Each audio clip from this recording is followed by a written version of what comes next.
केंद्रीय राज्य मंत्री कृष्णपाल गुर्जर ने बाढ़ से प्रभावित गांव का दौरा किया। दिखाई दे रहा नजारा पृथला विधानसभा व पलवल विधानसभा का है, जहां पर यमुना नदी ने विकराल रूप लेकर गांव में तबाही मचा दी, जिसका जायजा लेने के लिए आज केंद्रीय मंत्री कृष्णपाल गुर्जर यहां पहुंचे। मंत्री के साथ साथ तमाम अधिकारीगण मौके पर मौजूद रहे। जहां कृष्णपाल गुर्जर ने जल्द स्थिति को कंट्रोल में करने का आश्वासन दिया, तो वहीं अधिकारियों को कनेक्टिविटी को जल्द बहाल करने के आदेश दिए। वहीं दूसरी ओर कृष्णपाल गुर्जर ने बताया कि स्थिति अब कंट्रोल में है, लेकिन जिन भी लोगों का जो नुकसान हुआ है उन लोगों को उचित मुआवजा हरियाणा सरकार देगी। और क्या कहा केंद्रीय मंत्री कृष्णपाल गुर्जर ने, आइए जानते हैं पायनियर हरियाणा की खास रिपोर्ट में। देखिए, ऐसा है बहुत हमारा जो ये जमुना पार का जो खादर का इलाका है, भागपुर खादर वाला, बहुत नुकसान हुआ है यहाँ पर, क्योंकि प्राकृतिक आपदा है। भारी बारिश के कारण यहाँ पर बाढ़ से सारा इलाका घिरा हुआ है। अब पानी उतर रहा है, लेकिन आवागमन सड़कें तोड़ दी गई हैं, रास्ते बंद हो गए हैं। तो सबसे पहले मैंने कहा है कि सबसे पहले कल तक ये रास्ते चालू होने चाहिए और इनका मोटरेबल होना चाहिए कि लोगों को बीमार है तो हॉस्पिटल जा सके, दवाई ला सके और उनका आवागमन शुरू हो जाए। तो कल से इनका जो रोडों को कनेक्ट करने का काम, उनको रिपेयर करने का काम शुरू होगा। कल शाम तक, परसों तक ये इनका आवागमन शुरू होना है।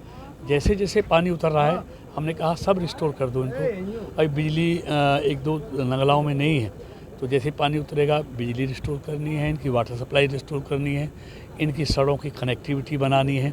और पानी उतरने के बाद जो किसानों का फसलें बर्बाद हुई हैं और उनके जो बोरवेल जहाँ मिट्टी घुस गई हैं, मोटर ख़राब हो गई हैं, तो उन सब का भी एस्टीमेट बनाने के लिए कहा है। क्योंकि देखिए, किसान के हित हमारे लिए सर्वोपरि हैं। किसान हमारे लिए भगवान है, वो इस देश का अन्नदाता है और उस पर ये मार पड़ी है, तो उसको जितना ज़्यादा से ज़्यादा सरकार की तरफ से हम पूरी तरह से उनकी राहत दिलाने का काम करेंगे। और उसके बाद देखिए, ये बाढ़ आई है तो पानी आया है तो बीमारियां भी साथ लेके आते हैं, तो हर बीमार को दवाई मिले, उसके हमने सीएमओ को कहा है कि उसकी भी पूरी तैयारी रखनी चाहिए, क्योंकि इसके बाद बीमारियां, बुखार, वायरल, जुकाम, ये सारी आने वाली हैं। तो हर तरह से पूरी तरह से तैयार हमारा जिला प्रशासन ने बहुत मुस्तैदी के साथ काम किया है। सबसे बड़ी बात है कि यहाँ पर जान की हानि नहीं हुई है, यहाँ पशुओं को भी बचाया गया है। सिर्फ इंसान की चिंता तो की गई है, इंसान के साथ साथ पशुओं की भी चिंता की गई है कि कोई पशुओं का नुकसान भी ना हो। तो सारी हमारी ठीक है और अब जैसे जैसे सारी चीज़ें बहुत जल्दी इनकी रेस्टोर करेंगे।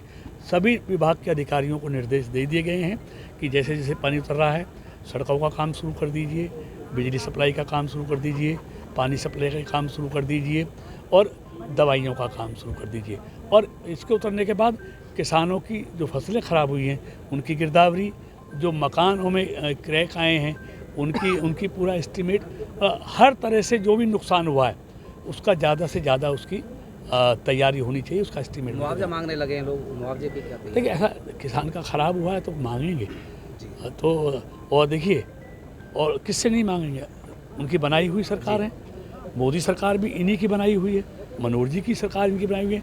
आज हम जो कुछ हैं सब इन्हीं लोगों की बदौलत है, इसलिए इनके हितों की चिंता करना हमारा फर्ज भी है, हमारी जिम्मेवारी भी है और हमारा दायित्व।